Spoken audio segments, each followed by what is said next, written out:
Ukrainian President Volodymyr Zelensky met with British Prime Minister Boris Johnson, one of his staunchest backers, in Kyiv on Saturday.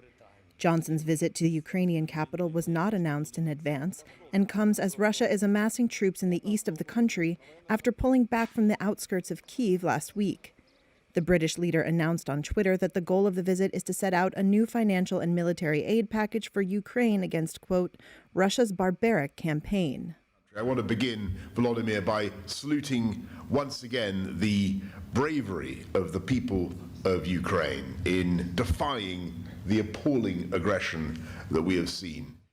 Earlier in the day, Zelensky met Austrian Chancellor Karl Mayhammer, warning in a joint news conference of a tough battle ahead. I would like to say that yes, Russian forces are being gathered in the east and south.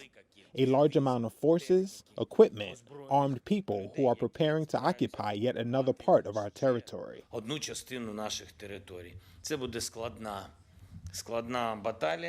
This will be a tough battle.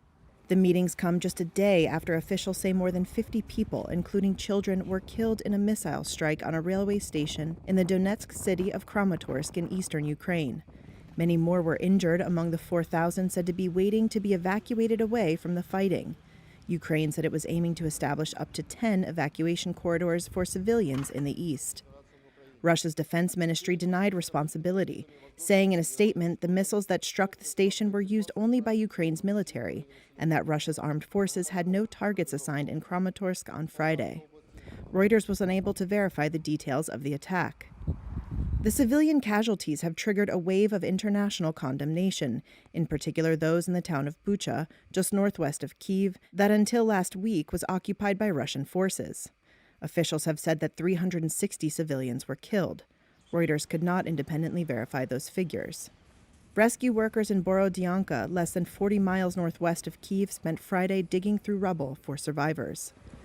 Local resident Maria recalled the horror to Reuters.